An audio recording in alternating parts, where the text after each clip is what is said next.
में आपका एक बार फिर स्वागत है।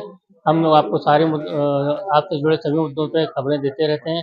अब हम आपके स्वास्थ्य के बारे में जानकारी देंगे। अब तो लखनऊ के भोपाल में हमारे साथ में हैं एचएमओ के डॉक्टर राजेश यादव जी, जो पल्मोनरी डिपार्टमेंट के हैं, जो बच्चों के पीडियाट्रिक डिपार्टमेंट के हैं, जो बच्चों के ट्रीटमेंट करते हैं। आज कल वर्ल्ड अस्थमा डे है, उसके लिए बात करने आए हैं डॉक्टर साहब से। राजेश जी, क्या जो अस्थमा है बच्चों में कितना इफेक्टिव होता है, उसके क्या इलाज है, क्या लक्षण होते हैं?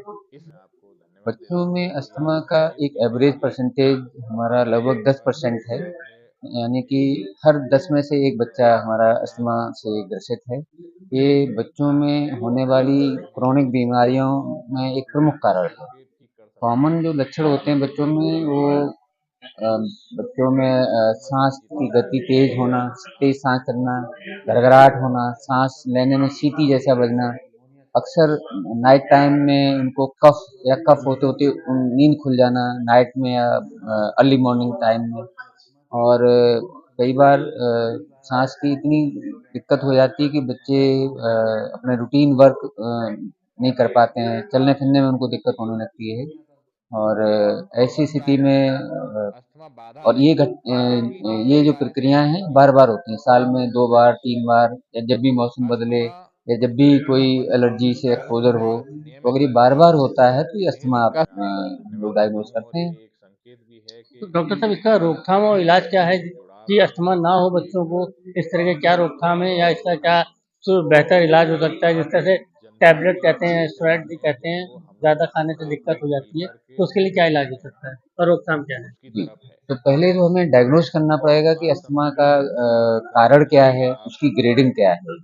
अस्थमा मूलतः 2 प्रकार का है, एक एलर्जेन से और नॉन एलर्जेन से। तो एलर्जेंस में हमें ज़ाहिर-सी बात है कि जिससे एलर्जी है, जैसे अम, अ, हाउस डस्ट माइट है, पॉलेन्स हैं, डैंड्रफ्स, जो पेट्स के डैंड्रफ्स होते हैं, या स्मोक है।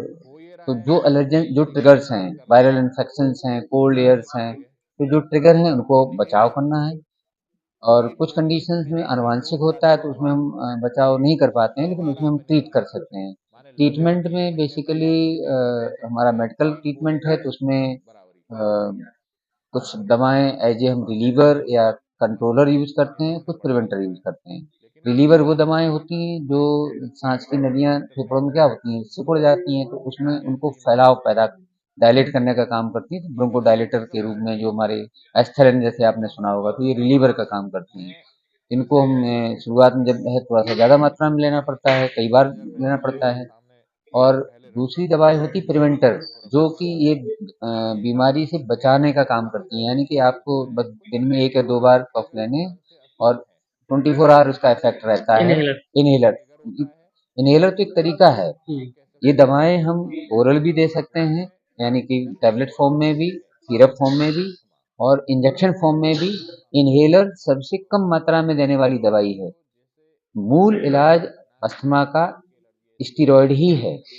इनहेलर उसकी सबसे कम मात्रा है। तो इनहेलर देखा जाए तो सबसे अच्छी आदत, अगर कहते हैं इनहेलर की आदत लग जाएगी, तो अच्छी आदत है, लग जाएगी तो। क्योंकि हमारी अच्छी आदतें, अगर हमें दौड़ने की आदत है, खेल कूद की अच्छी आदत है, तो उसी तरह इनहेलर की आदत से हमारा अस्थमा कंट्रोल हो रहा है, तो अच्छी बात है। अगर हम टैबलेट ले रहे हैं तो हम मिलीग्राम में दवा ले रहे हैं, अगर हम इनहेलर ले रहे हैं तो माइक्रोग्राम में दवा ले रहे हैं। यानी कि दवा बहुत कम मात्रा में, और सीधा जहाँ दवा की एक्चुअल जरूरत है वहां पहुंच रही दवा। जब हम ओरल दवा लेते हैं, टैबलेट लेते हैं, तो उसका इफेक्ट पूरे शरीर पे होता है। स्टेरॉइड सब हैं, चाहे आप टैबलेट लें, चाहे इंजेक्शन लें, चाहे इनहेलर लें। तो इनहेलर का एडवांटेज यही है कि सबसे कम मात्रा में और जहाँ दवा चाहिए वहां पे आपको दवा मिल जाएगी। तो इनहेलर को हमें अपनाना है, उससे घबराना नहीं है। यही एजुकेट करना हमारा आपका जिम्मेदारी है कि हम पब्लिक को इस बारे में अवेयर करें। तो अस्थमा की प्रॉब्लम के लिए सबसे ज़्यादा स्टेरॉइड लेना ज़रूरी है।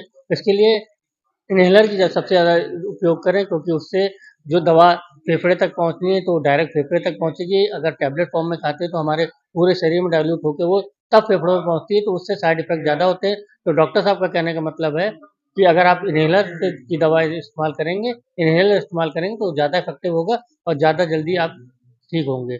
तो ऐसी अच्छी ताज़ा-तरीन खबरों के लिए हमसे जुड़े रहिए लखनऊ के भोपाल में। धन्यवाद।